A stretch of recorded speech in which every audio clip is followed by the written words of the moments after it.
नमस्कार दोस्तों, आपका स्वागत है आप ही के चैनल सीखो ज्ञान ऑनलाइन में। तो दोस्तों, आज हम फिर एक बार एक इम्पोर्टेंट नोटिफिकेशन के बारे में बात कर रहे हैं, जिसकी जानकारी अभी अभी public health engineering department Haryana की तरफ से आई है। जिसमें हम आज बात करेंगे कि पब्लिक हेल्थ डिपार्टमेंट एक भर्ती करने जा रहा है, जो कि एक कॉन्ट्रैक्ट बेस पे होगी और ब्लॉक रिसोर्स कोऑर्डिनेटर के लिए की जाएगी। इस भर्ती की जो स्टार्टिंग आप ऑनलाइन अप्लाई कर सकते हैं वो 22/6/2021 से ये ऑनलाइन आप एप्लीकेशन फिल कर सकते हैं, और जिसकी जो लास्ट डेट होगी वो 16 जुलाई 2021 की होगी। इसके लिए कई कंडीशंस दी गई हैं, कई नोटिफिकेशंस हैं, तो हम आपसे पहले अपील खुद करेंगे कि आप सभी नोटिफिकेशंस को फॉर्म भरने से पहले एक बार ऑनलाइन खुद चेक करेंगे। तो दोस्तों चलिए, अब हम बात करके एक बार फिर आपका ध्यान इस बात की ओर आकर्षित करना चाहते हैं कि ये जो पोस्ट निकली हैं ये पोस्ट कॉन्ट्रैक्ट बेस पे होगी और डायरेक्टली रिक्रूटमेंट होगा ऑनलाइन एप्लीकेशंस का कॉन्ट्रैक्ट बेस के लिए, जो कि 22 जून 2021 से लेके 16 जुलाई 2021 रात 12 बजे तक भरी जा सकेंगी। और हम आपको ये विशेष बात बताना चाहेंगे कि ये जो पोस्ट हैं ये इनिशियली आपको 1 साल के लिए कॉन्ट्रैक्ट बेस पे रखा जाएगा, और उसके बाद आपकी परफॉर्मेंस के बेस पे आगे रिन्यू भी किया जा सकेगा। लेकिन यह आपके परफॉर्मेंस के बेस पे ही मायने रखेगा और डिपार्टमेंट ही डिसाइड करेगा। तो दोस्तों, हम आपसे एक अपील करना चाहेंगे कि आप जितनी भी नोटिफिकेशंस है सभी एक बार ज़रूर पढ़ेंगे ध्यान से। तो चलिए अब बात करते हैं पोस्ट के बारे में। तो दोस्तों, जैसे हम अब बात करेंगे कि टोटल नंबर ऑफ़ पोस्ट यहाँ पे ब्लॉक रिसोर्स कोऑर्डिनेटर की 27 हैं, जिसमें जनरल की 17, SC caste 2 seats, BCA caste के लिए 4 सीट्स और BCB के लिए 4 सीट्स। तो इनके लिए जो मंथली इमोलमेंट्स डिसाइड किया गया है वो 15,000 पर मंथ का होगा, और जो एज लिमिट है वो फ्रॉम 21 ईयर्स टू 60 ईयर्स की होगी। और इसके लिए अब आगे बात करते हैं क्वालिफ़िकेशन के बारे में। तो इसके लिए qualification graduation in mass communication, social science, rural studies, जिनके अंदर हिंदी और Sanskrit one of the subjects in 10th के अंदर आपको होनी चाहिए या हायर क्लासेस में।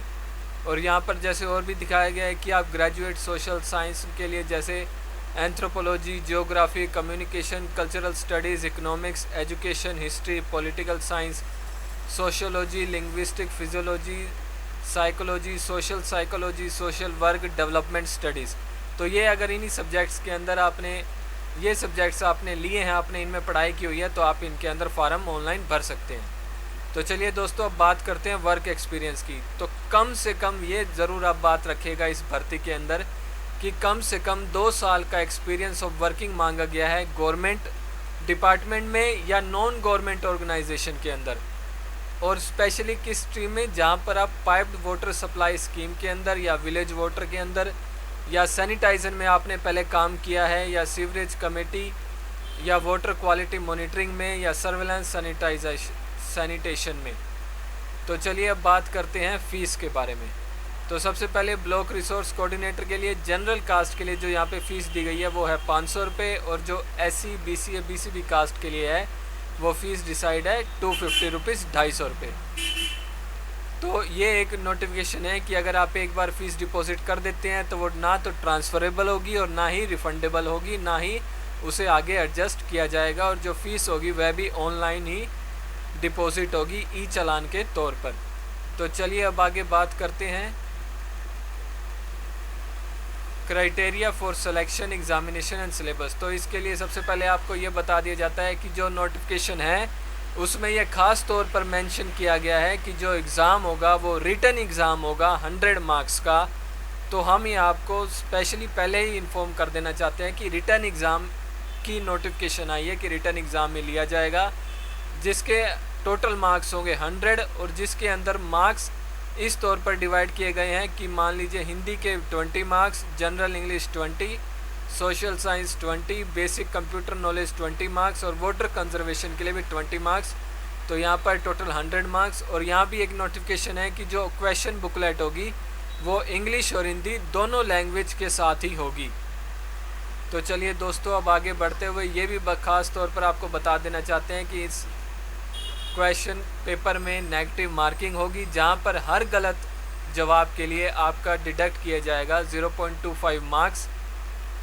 और अगर यहाँ पर एक और कंडीशन भी दी गई है कि अगर कैंडिडेट इक्वल मार्क्स ऑब्टेन करते हैं तो जो यहाँ पर ज़्यादा उम्र का होगा उस कैंडिडेट को प्रेफरेंस दी जाएगी। तो चलिए अब बात करते हैं एग्ज़ामिनेशन शेड्यूल के बारे में। तो अब तक जैसी सूचना है कि यह जो एग्ज़ाम होगा यह अक्टूबर नवंबर के मध्य में लिया जा सकता है 2021 में, और जो डेट टाइम प्लेस होगी वह एडमिट कार्ड के ऊपर ही उपलब्ध हो जाएगी। बाकी हम आपको अपनी पर्सनल राय के तौर पर कह सकते हैं कि कोविड सिचुएशन को देखते हुए ही एग्ज़ाम करवाए जाएंगे। ये हमारी पर्सनल राय है, ऐसा नोटिफिकेशन में नहीं आया है, देखते हैं आगे क्या होता है। तो जो अब रेगुलर फ्रेमवर्क यहाँ पर दिया गया है कि आपको कौन से सर्टिफिकेट लगेंगे, जो सर्टिफिकेट एक अथॉरिटी से इशू होने चाहिए, कि जैसे मान लीजिए अगर विडो सर्टिफिकेट है वो तहसीलदार के द्वारा साइन होना चाहिए, या SC BCA BCB सर्टिफिकेट है वो भी तहसीलदार के द्वारा इशू होना चाहिए। एक्सपीरियंस सर्टिफिकेट है वो कंसर्न अपॉइंटिंग अथॉरिटी के द्वारा। और एक बात और, सेल्फ डिक्लेरेशन फॉर्म भी इसके अंदर फिल किया जाएगा।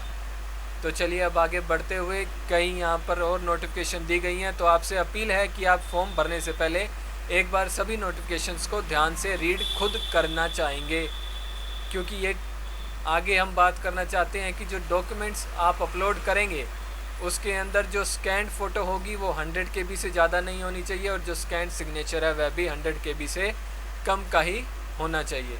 तो यहाँ पर जैसे दोस्तों आगे नोटिफिकेशन में यह भी वार्न किया गया है कि अगर कैंडिडेट्स गिल्टी पाया जाता है मिसकंडक्ट के लिए तो उनके खिलाफ़ कार्रवाई की जाएगी।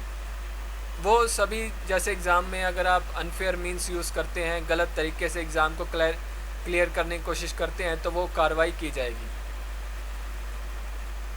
चलिए अब आगे बात करते हैं कि यहाँ पर रिजेक्शन, भाई मान लीजिए किसी की एप्लीकेशन को रिजेक्ट किया जा सकता है, तो उसके लिए भी कारण यहाँ पर पहले से ही गिना दिए गए हैं कि अगर आपकी एप्लीकेशन इनकम्प्लीट है, आपने फुल फ़ी तो नहीं डिपॉजिट कर पाए हैं, या एप्लीकेंट है उसके पास एकेडमिक क्वालिफ़िकेशन और कट ऑफ डेट तक नहीं है पूरी, तो लैक ऑफ इसेंशियल क्वालिफ़िकेशन, तो और डाटा के अंदर अगर ऑनलाइन एप्लीकेशन फॉर्म और ओरिजिनल डॉक्यूमेंट्स वेरी करते हैं या उनके अंदर कुछ वेरिएशन आती है, कुछ चेंज होता है, तो भी आपकी जो एप्लीकेशन है वो रिजेक्ट की जाती है। और लास्ट में जो use of mobile phone, other electronic, ये तो प्रोहिबिटेड ही रहते हैं हर एग्ज़ाम के अंदर। तो दोस्तों बने रहिए हमारे इस चैनल के साथ, ताकि आपको जल्दी से जल्दी कोई भी नोटिफिकेशन आप तक किसी भी जॉब की पहुंचाई जा सके। आपका धन्यवाद।